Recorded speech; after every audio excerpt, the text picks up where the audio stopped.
investment required to help sort of accommodate these communities and where it is going?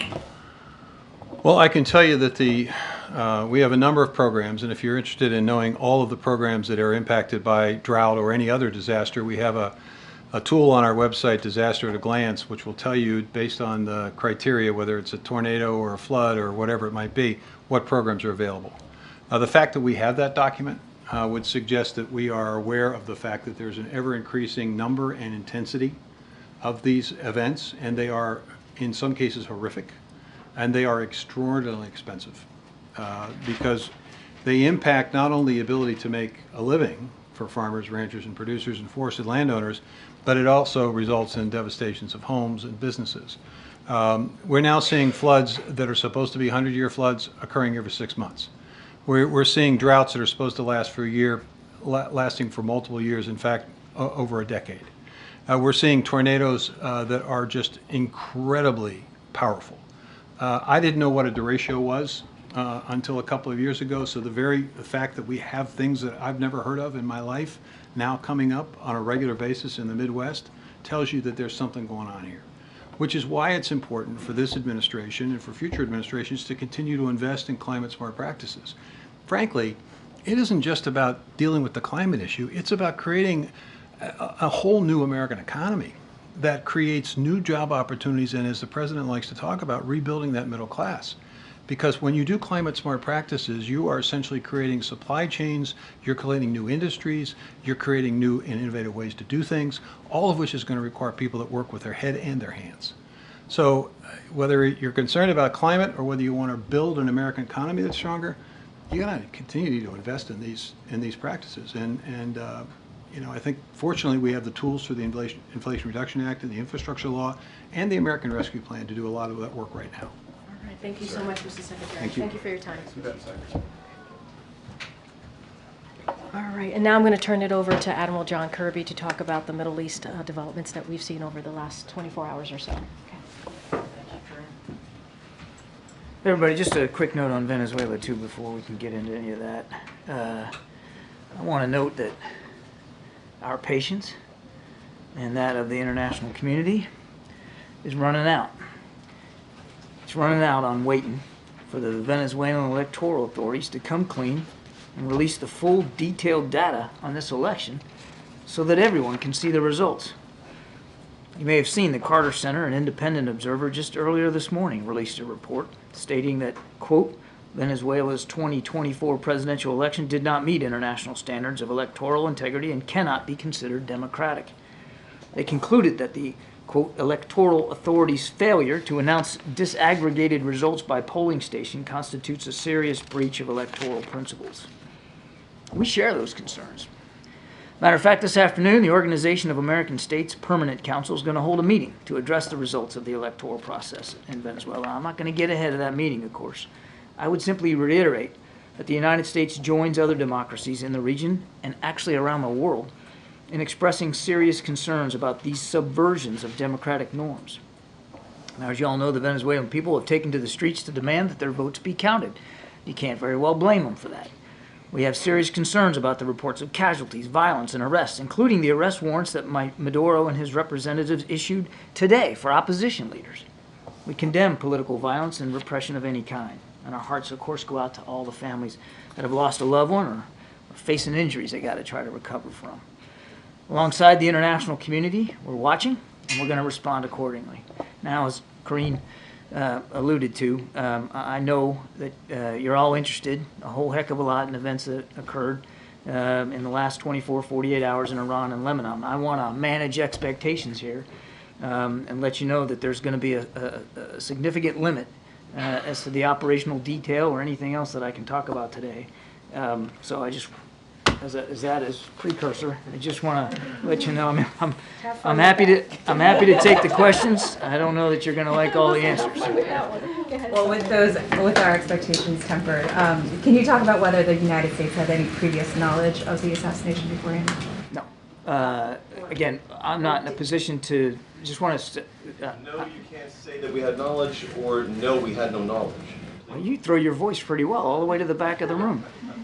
You just need a puppet. Let me just clarify here. I am I'm not in a position to confirm the reports coming out of Tehran. I've seen the statement that Hamas put out. I can't confirm or verify. We have no independent confirmation. But I can state that I also have no conversations around that reporting that I could speak to today. And can you talk about the White House's view on an impact on a potential ceasefire and how much this complicates and delays the prospect of one? It's always been a complicated process. I mean, my goodness, how many times have we talked about it in the last few months and even in just the last few weeks? I think it's too soon to know what any of these reported events could mean for the ceasefire deal. But if I could add 2 points, one is that doesn't mean we're going to stop working on it. In fact, we have a team in the region right now as we speak to try to continue to work with our counterparts to move this forward because it's that important. And number two, as I kind of alluded to earlier, it's always been complicated work. And it's not like the complications with every passing day get easier. And that includes today. Our job since the beginning of this conflict, in addition to making sure Israel has what it needs to defend itself, in addition to making sure the people of Gaza aren't suffering more than they already are, is to manage risk in the region. One of the things the president's been very focused on is trying to prevent escalation here. That work is complicated and difficult every day, and that includes today. Good, Dan. Thanks, Karine. Thanks, Admiral. Admiral, earlier this week you said that fears of an all-out war in the Middle East were exaggerated. Is that still your assessment, the White House's assessment of the situation following these latest strikes? We don't believe that an escalation is inevitable, and there's no signs that an escalation is imminent. But I also said that we watch it very, very closely. I also said, and said again today, that this is something that we've been concerned about since the 7th of October. It's not like we're brushing off concerns at all. We're watching this very, very closely, and it's been a chief concern of the president. And will the White House be urging restraint from Israel following this? I'm not going to talk about our diplomatic discussions with our Israeli counterparts.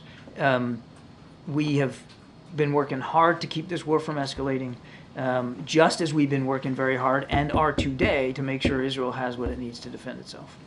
Thanks. Can you tell us, was the president briefed on this last night as the reports started coming out, and how he's been informed about this throughout the day? The president was briefed on reports coming out of the Middle East.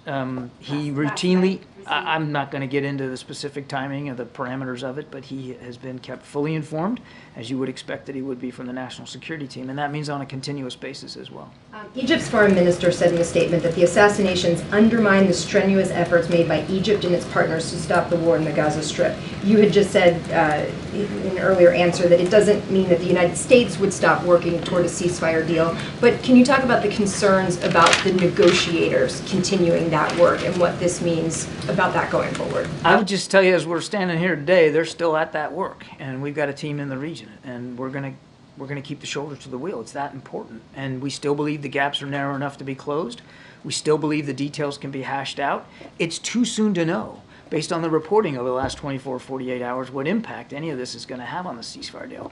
It was always complicated. It remains complicated, and reports coming out of the region, as we've seen again over the last 24 to 48 hours, certainly don't make it less complicated. Has there been contact with Egypt and Qatar to reassure them to stay in these conversations right now? I would just say that we have and maintain routine communications with our counterparts in Egypt and in Qatar and with Israel. Those communications are ongoing. Just to be clear about that, has the U.S. reached out or had contact either directly or indirectly with Iran since the occurrence in Iran? I have no diplomatic conversations to speak to, certainly none of that type. So just to be clear, there have not been with them or with any of their any intermediaries, or you can't tell us if there have or haven't been? I have no conversations to speak to. Okay. Fundamentally, is an Iranian response here inevitable? Look, you've seen the comments by the Supreme Leader and what he said publicly. It's out there for everybody to see. I'll certainly not speculate about whether and to what degree Iran does anything. What I can tell you is we have and will maintain a level of readiness. to preserve our national security interest in the region. It's not like we take a blind eye to what Iran is capable of doing and has shown their capability of doing in the region. It's not like we've demonstrated an unwillingness to defend Israel from threats in the region, including from Iran, if that happens. And we maintain that capability and that readiness to do so now. I would also say, lastly, Peter, what I said earlier, we don't want to see an escalation, and everything we've been doing since the 7th of October have been trying to manage that risk. Those risks go up and down every day. They are certainly up right now. They don't make the task of de-escalation, deterrence, and dissuasion, which is the goal, any less complicated. So to be clear, does the U.S. think this action was escalatory, provocative, justified? As I said earlier, I'm not in a position to verify the accounts. Thank you, Karine.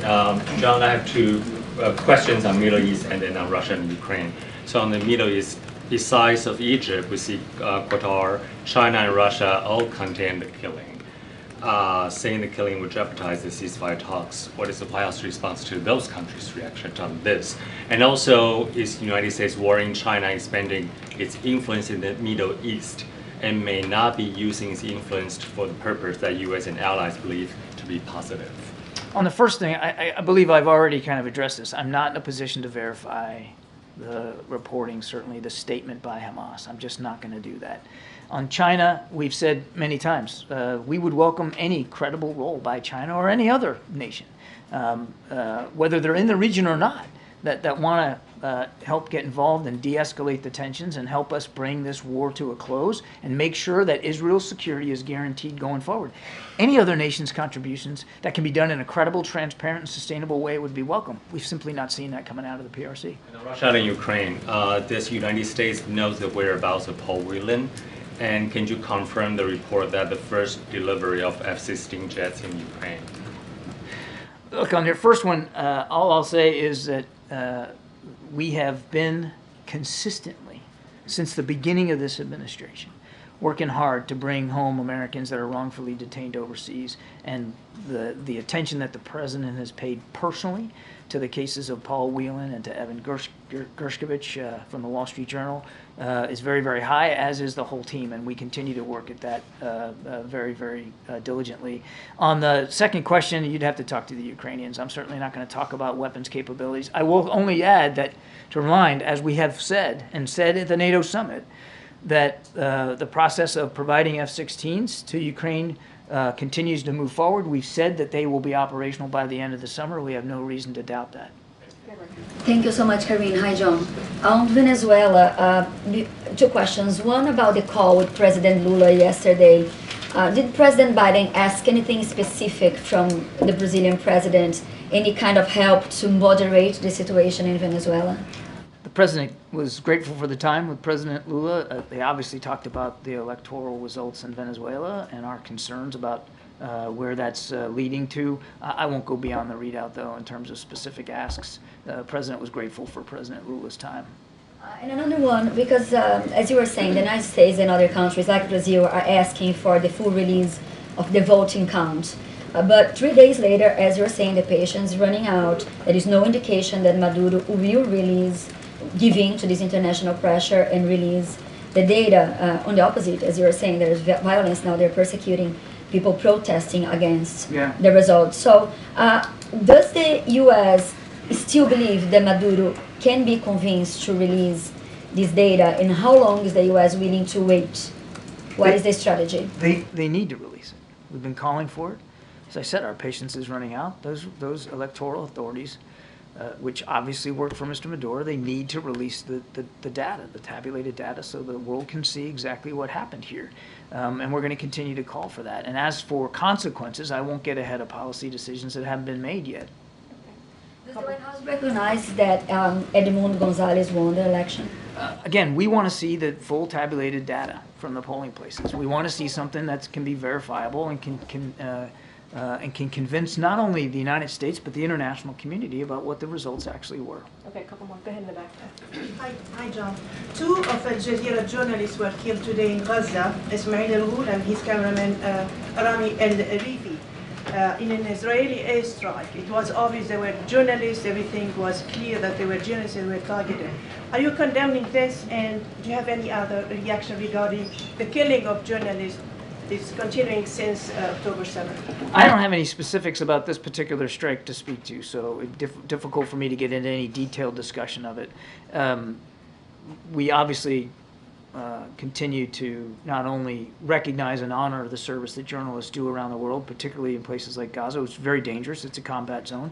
We know that takes a special kind of bravery for a journalist to go on the ground in a place like that, and we want to make sure, as I think Karine has mentioned herself in just the last day or so, that press freedoms are observed and recognized and respected, and that reporters are allowed to do their job, and that includes covering the war in Gaza. But I just don't have any detail on this particular strike to be able to characterize it one way or the other. Obviously, our hearts go out to the families and all those who are touched and affected by this terrible loss. John, I know we've talked about what you've said before about the temperature going down, but Secretary Austin also spoke about this and said that the sense was that the temperature was going down in the Middle East.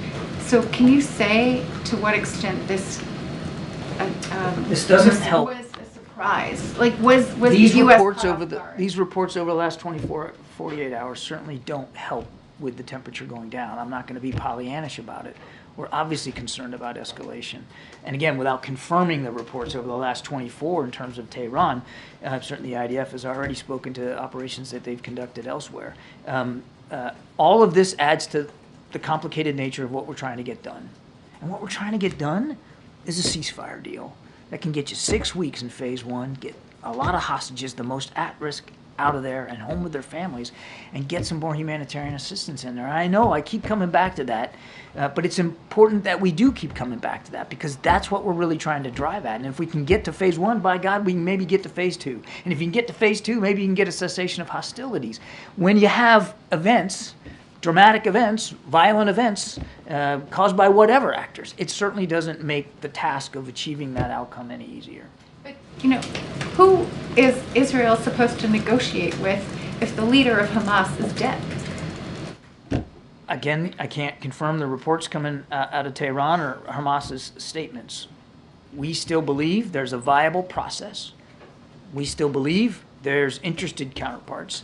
And we still believe that there are meetings and discussions to be had. We wouldn't have a team over there right now if we didn't believe that it was possible to try to gather together and push this forward. Okay, Thank you. Follow up on her question. What is the U.S. strategy for Venezuela if Maduro still be considered a winner? Is the U.S. planning to impose more sanctions, or it's a terrific hypothetical question that I'm not going to answer.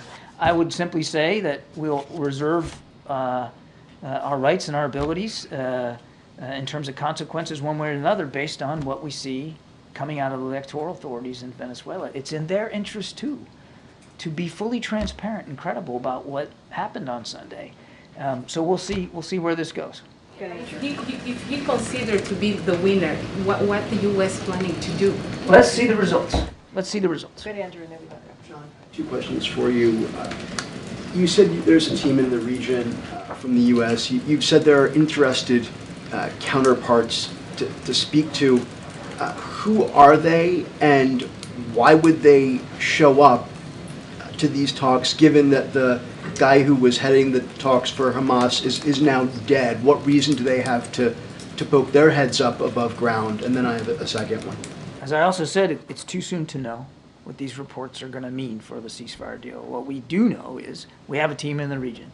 What we do know is we want to keep having these conversations, and we believe they're still worth having. We also haven't seen any indications at 2:07 on Wednesday afternoon here, the 31st of July, that the process has been completely torpedoed and it ain't worth pursuing. So we're going to keep pursuing it. On the process being torpedoed completely or otherwise, my colleagues and I have spoken to family members of hostages who are still being held, and the view among many of them is that Netanyahu and his government do not want to deal. And Netanyahu in particular does not want to deal because if there is a deal and the war ends, his government collapses, and he possibly continues on trial for corruption and goes to prison. Does the president still believe that the prime minister is acting in good faith here? Based on the constructive conversations that we had with the prime minister last week, we still believe that this is a worthy endeavor. We still believe that the gaps can be narrowed, the details can be fleshed out, and a deal can be had. Now, again, it's too soon to know what these recent events over the last 24, 48 hours are going to do to the process. I don't want to sound overly sanguine here, but we still believe the deal on the table is worth pursuing, and the hostages need to come home, and we're not going to stop trying to work on that. Those conversations, all of them took place before the events of the last few days. Is the president open to changing his view based on what has happened? I mean, I've never known President Biden to ever not be willing to look at things with a fresh set of eyes. And as I said earlier, it's just too soon to know, with the reports coming out of the region, what kind of impact there's going to be on the ceasefire deal. What I can tell you he hasn't changed his mind on is that we want to get the deal, that we want to pursue it, that the deal on the table is a good one. Both sides ought to accept it. They ought to sit down in earnest and hash through these details that have to be fleshed out and close the gaps that we believe can be closed, and let's move forward. Let's get phase one in place. He hasn't changed his mind on that, not at all. Thank you so much, Admiral. I appreciate it. Okay. Just have one thing at the top.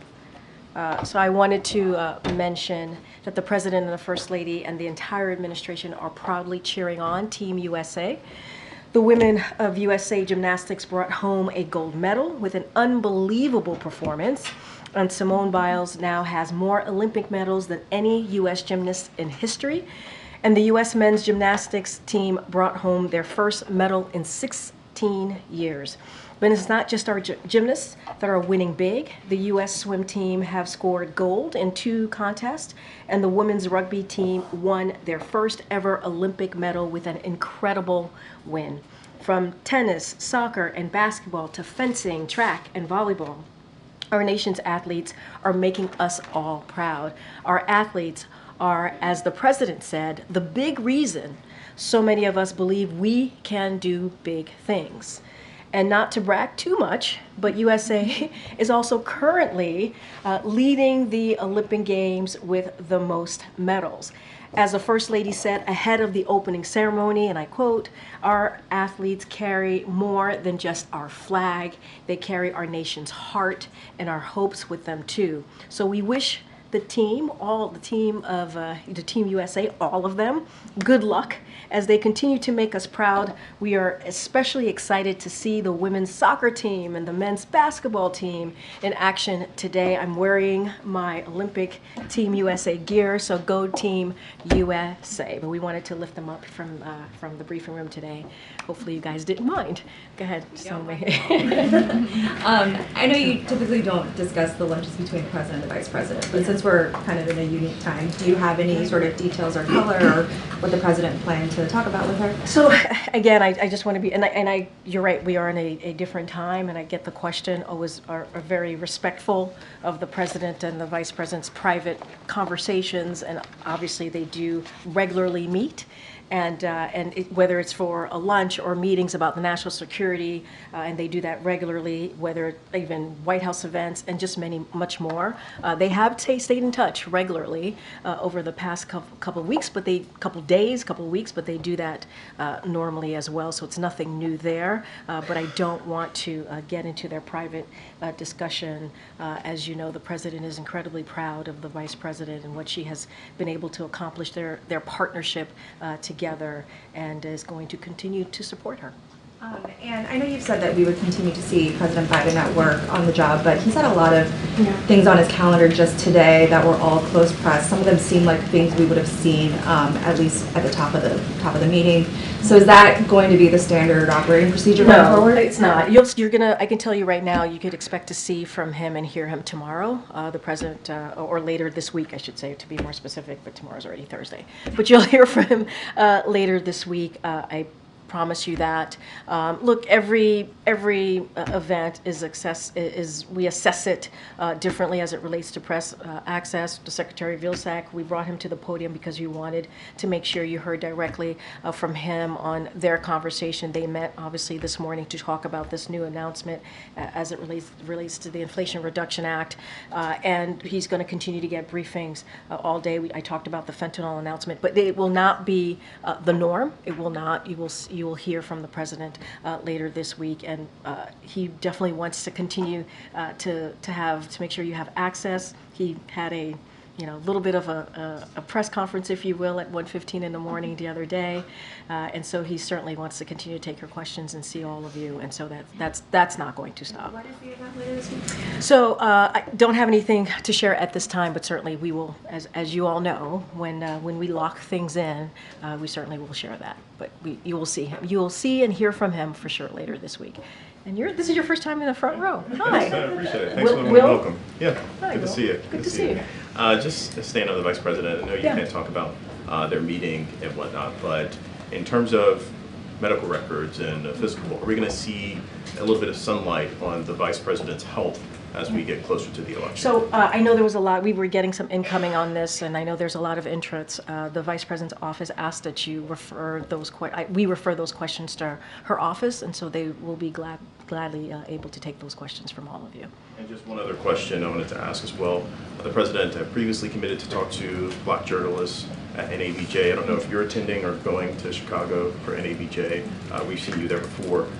He's no longer a candidate, and there's some back and forth between the Harris campaign and NABJ, Yeah. but does the President have a message for those Black journalists there at the conference? So April Ryan asked me a question about this yesterday, and look, when it comes to Black journalists, we want to make sure, and obviously in all Americans, including Black journalists, that we have an opportunity, and obviously talking to Black journalists is obviously talking to the community, and so it's important that we do interviews as we've normally done with Black-owned publications, and we have done that from the President to the Vice President to myself to other senior members of his team, because we understand how important to have that kind of entry point into the community. And so that is something that we have been very proud of doing the past 3.5 years, and we will certainly continue to do that. As it relates to NABJ, that it was a campaign decision, so I would have to obviously refer you to the campaign.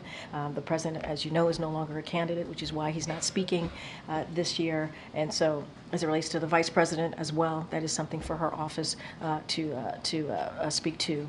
But it is important for us to speak to, whether it's a radio host, a TV host, or a newspaper reporter. We do that on a regular, and it is something that we have been proud to do, because we believe that we have been able to deliver for the community, all communities, whether it's the economy, healthcare, issues that they really truly care about, and so we're going to continue to do that certainly for the next 6 months.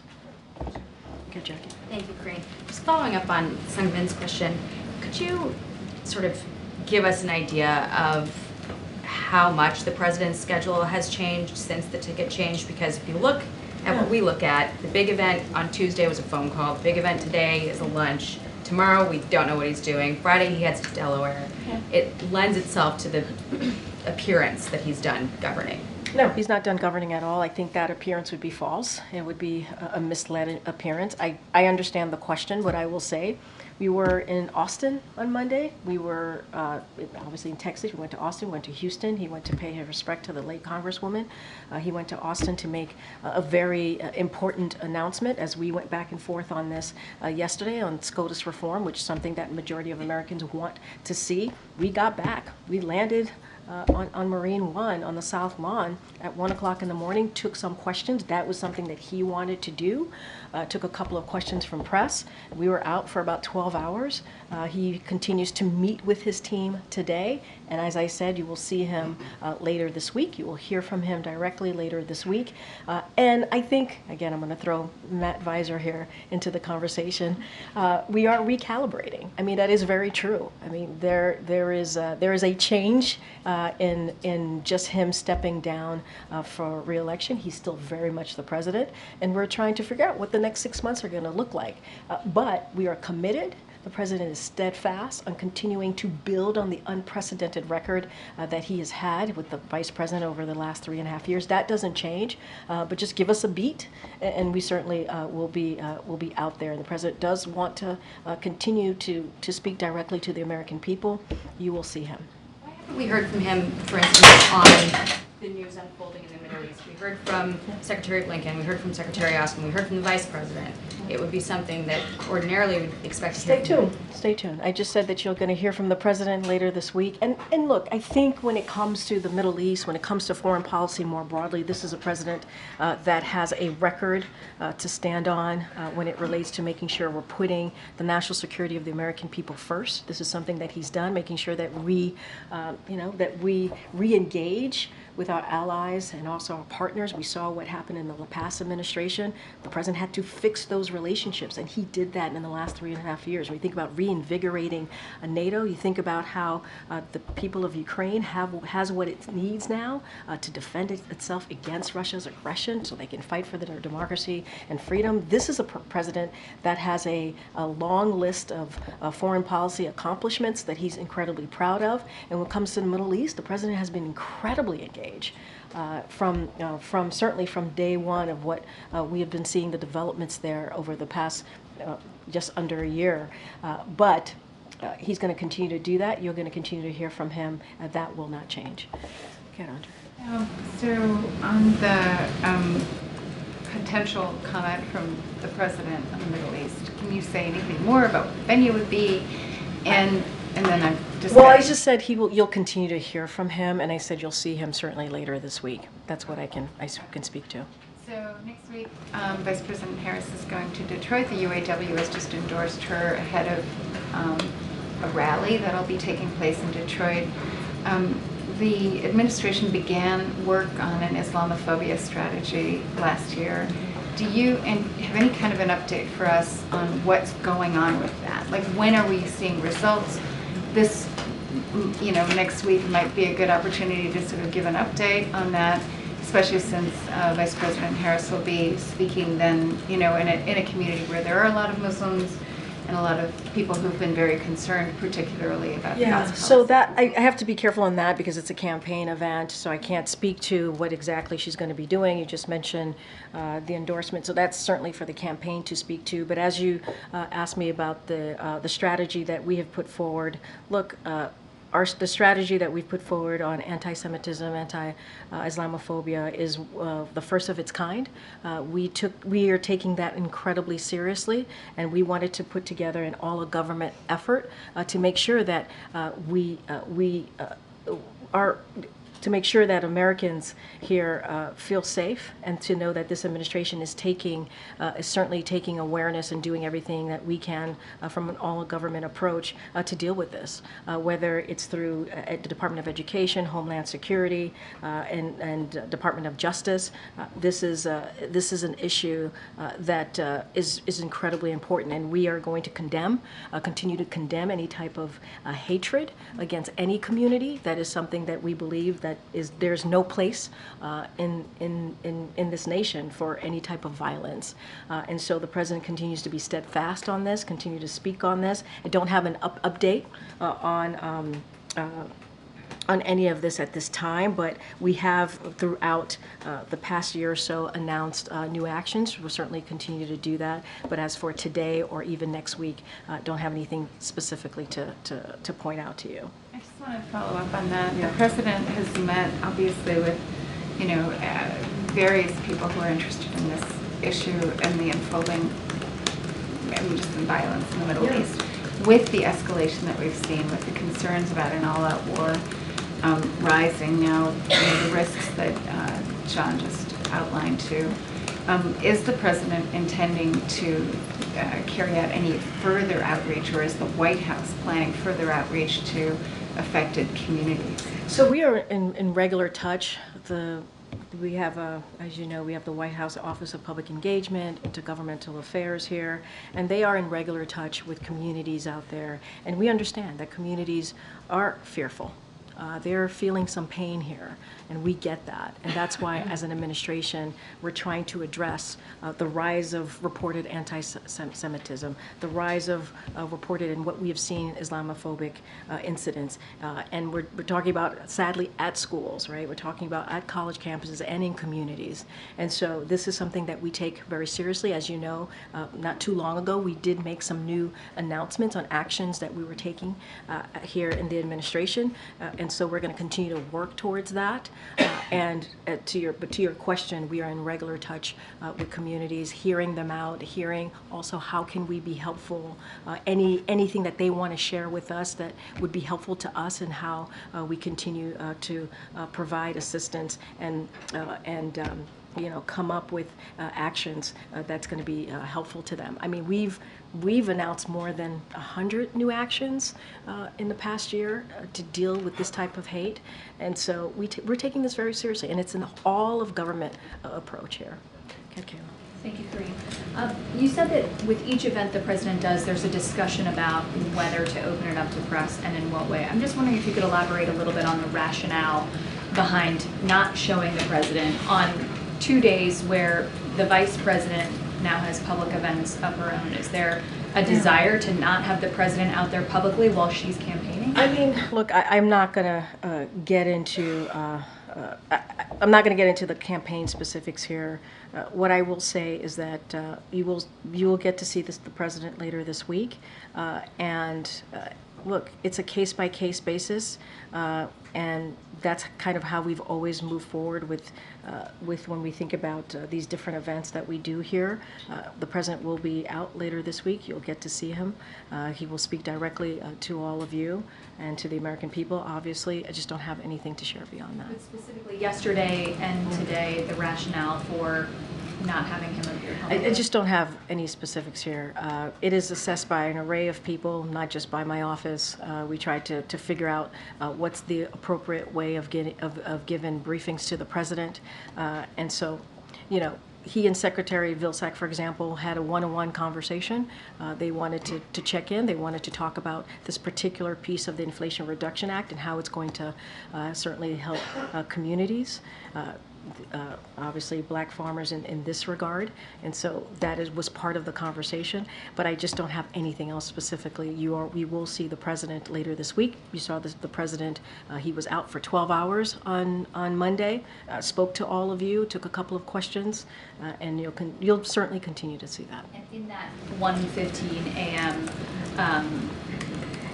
Discussion with press where he answered a few questions, he was asked about whether he would weigh in or have a discussion with the vice president on her running mate, and he said, "We'll talk." Is today that talk? Has it happened in the interim? I appreciate you all trying. I really do not have more to add to what the president said to your colleagues, as you said, at 1:15 in the morning on, I guess, Tuesday morning. I just don't have anything else to add. That is obviously, when it comes to that particular decision, that's something for her to make, and we trust that she will make that decision for what works for the American people. Go ahead, Mike. Yeah, thanks. Thanks, Karine. Oh, no. No, Joey. Joey. You've never called me Michael before. I know, it's been a while. It's been a while. It's all right. Hey, what's President Biden's reaction been so far on the strong initial enthusiasm the Democratic voters are showing for Kamala Harris's candidacy? She had a rally in Atlanta last night with over 10,000 people, raised more than $200 million a week, has improved on polling in battleground states from where Biden was. Does the president feel reassured about his decision to drop out of the election by what he's seen so far from Harris? I'm going to ask you, wouldn't you be reassured? No, but you just listed out what's occurred the past week. I don't even know. Everything is just coming all together past week or so. Again, campaign, don't want to get into specifics of numbers that you just ticked off and what we've seen. But, I mean, look, you just listed off some pretty incredible moments that we've seen with her campaign over the last week or so. And so, look, I think at the end of the day, what I can say and I've said this before and I'll repeat it, is the president is incredibly proud of the Vice President Kamala Harris, and he has said that the reason why he chose her, the reason why he picked her to be his vice president back in 2020, almost 4 years ago, is because he believes she could lead on day one. And that we have to remember who the vice president is. She's been vice president for almost 3.5 years. She's helped be a partner in really big decisions that we've had to make here, whether it's domestic or foreign policy. She was a senator. She was an attorney general. She is incredibly qualified, and he could not think of anybody else who could have done this job, that he could have made this decision to take over the campaign, obviously. And so he's very proud of her, and I will just leave it there. And so he does feel reassured by that decision? I mean, he's proud of his decision. He's proud of his decision. And you just listed out a long list of reasons of why. Okay, Peter. If I can ask you about something that's happening at the NABJ right now, Donald Trump is speaking to some of the reporters who were assembled there, and right out of the gates there was what can best be described as a contentious exchange where the former president said, and I'm asking this through the lens of someone who represents the president, vice president, not someone who has to speak as a campaign question. He says of Kamala Harris, the vice president, she was always of Indian heritage and she was only promoting Indian heritage. I didn't know she was black until a number of years ago when she happened to turn black, he said, and now she wants to be known as black. So I didn't know, is she Indian or is she black? Wow. She has always, this is unclear, I respect either one, but she obviously doesn't because she was Indian all the way and then all of a sudden she made a turn and she went black. Your response to those comments? He is a candidate, so I'm going to be super careful. Wait, no, hold on. I have more to say. I certainly have more to say. As a person of color, as a black woman who is in this position that is standing before you at this podium behind this lectern, what he just said, what you just read out to me, is repulsive, it's insulting, and no one has any right to tell someone who they are, how they identify. That is no one's right.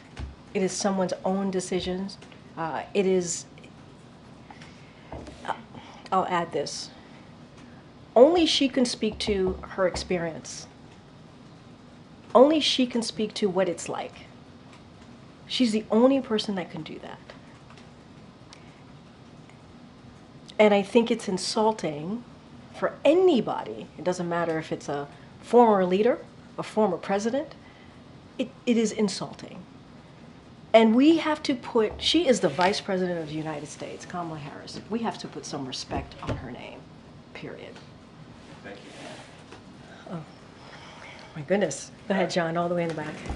Thanks, Karine. Can you talk about what efforts are being undertaken as it relates to those wrongfully detained Americans, people like Evan Gershkovich and Paul Whelan? Are there renewed efforts in terms of trying to win their release right now? So I'm going to just repeat a little bit of what my colleague said just moments ago, the Admiral. And look, what he said was spot on, which is this is a president that has made it a priority to get home wrongfully detained Americans back to their families, back to their loved ones.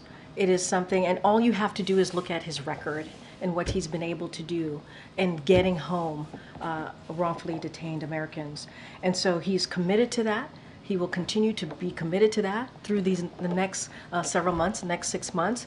We are careful here. We do not negotiate in public. We cannot negotiate in public because we want to make sure that we get this job done, get this work done. I do not have any specifics. I would not be able to do that from here because we want to be mindful, we want to be careful, but the President's committed to make sure that we get wrongfully detained Americans home to their friends and families and loved ones, obviously.